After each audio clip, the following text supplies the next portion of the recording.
नमस्कार, मैं स्वाति और आप देखना शुरू कर चुके हैं विंध्या टाइम्स। रीवा शहर में बीहड़ नदी का तट शाम के वक्त अत्यधिक मनमोहक हो जाता है। यहाँ शहर की जीवनदायिनी कही जाने वाली बीहड़ नदी की हर शाम भव्य आरती की जाती है। आपको बता दें कि गंगा आरती की तर्ज पर रीवा की बीहड़ नदी की आरती की जाती है। इसका आयोजन अयोध्या में रामलला की स्थापना के साथ ही शुरू किया गया था, जिसके बाद प्रतिदिन अनवरत नदी के तट पर पुरोहितों के द्वारा मंत्रोच्चार के साथ यहाँ आरती की जाती है, जहाँ हर दिन बड़ी संख्या में आरती देखने लोग पहुँचते हैं। यहाँ का दृश्य भक्तों को मंत्र मुग्ध कर देता है। तो आइए दिखाते हैं विंध्या टाइम्स के लिए मनीष दाहिया की ये खास रिपोर्ट।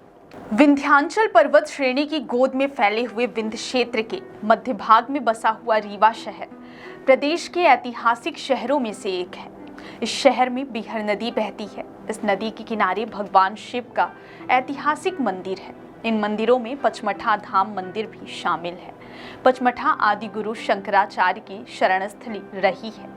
आज पचमढ़ा मंदिर रीवा को आध्यात्मिक केंद्र के रूप में जाना जाता है। रीवा शहर में यह स्थान आस्था और भक्ति का प्रमुख केंद्र है।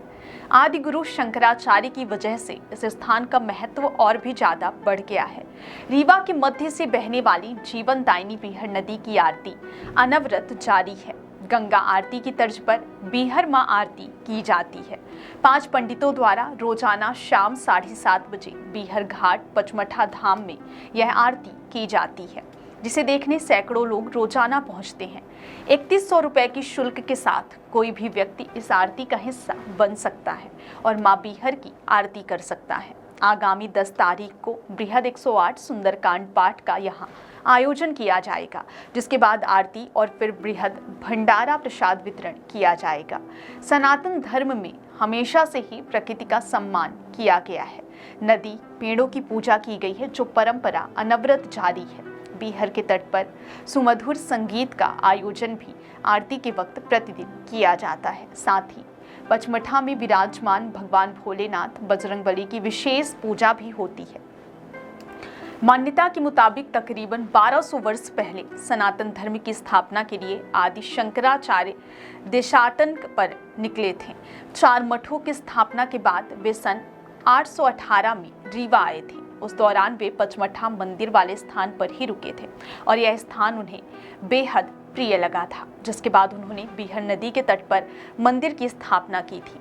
आचार्य शिवम शुक्ला ने बताया कि रीवा में शास्त्रार्थ कर आदि शंकराचार्य ने सनातन धर्म की स्थापना की घोषणा करते हुए कहा था कि रीवा में 5वें मठ की स्थापना होगी। तभी से ये मंदिर भक्ति और आस्था का केंद्र है। तब से ही मंदिर का नाम पचमढ़ा मंदिर हो गया है।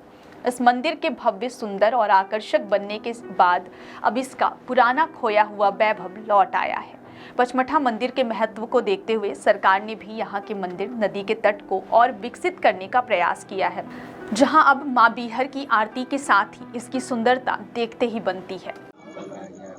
ये राम दरबार आर्यवर्त की ओर से 22 जनवरी से अनवरत ये आरती चल रही है।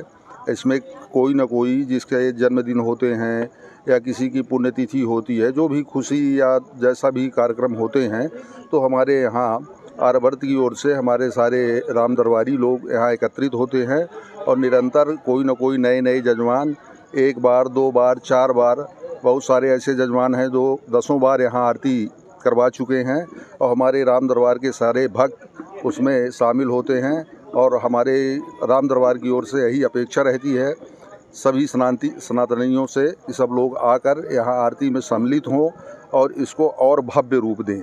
अभी हमारे आने वाले 10 तारीख को यहाँ पे एक भव्य कार्यक्रम किया जा रहा है, जिसमें सुंदरकांड का पाठ 4 बजे शाम से शुरू होगा और उसके बाद आरती का कार्यक्रम होगा। जो सुंदरकांड का पाठ होने जा रहा है वो बहुत ही भव्य होगा। उसमें कम से कम 108 रखा गया है और ज़्यादा से ज़्यादा जितने भी लोग आ जाएं वो सारे यहाँ शामिल होंगे।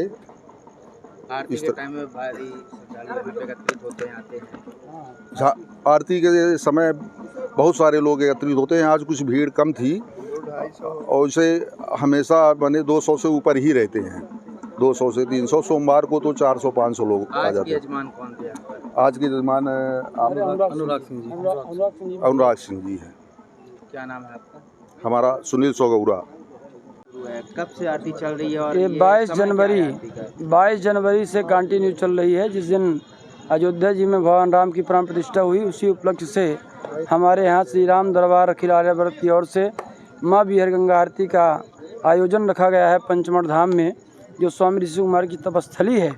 ये तपस्थली जागृत हुई माननीय मुख्यमंत्री उप मुख्यमंत्री राजेंद्र शुक्ला जी के प्रयासों से।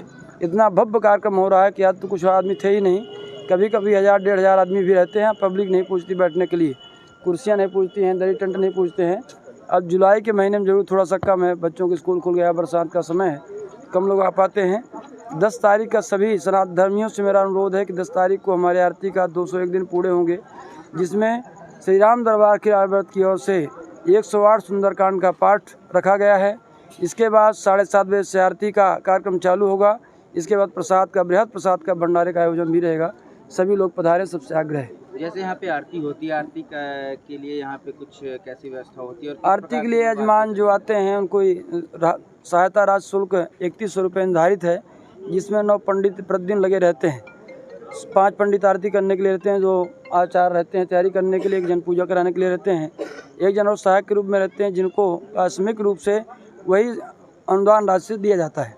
बीहर माँ गंगा की आरती क्या कितना फल भक्तों को मिलता है, क्या इसकी मान्यता है? ये जल का संवर्धन है, वरुण भगवान की पूजा होती है, इससे पारजन्यम भवति, पर जब वर्षा होती है सभी लोग खुश होते हैं। जीव का कल्याण वर्षे से होता है, सभी की जीव का पालन पोषण वर्षा होने से ही होता है।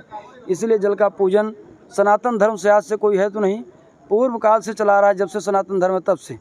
इसलिए अपने रीवा में भी चालू हुआ, माँ बीहर गंगा आरती जो बह रही हैं, इनकी पूजा चालू है।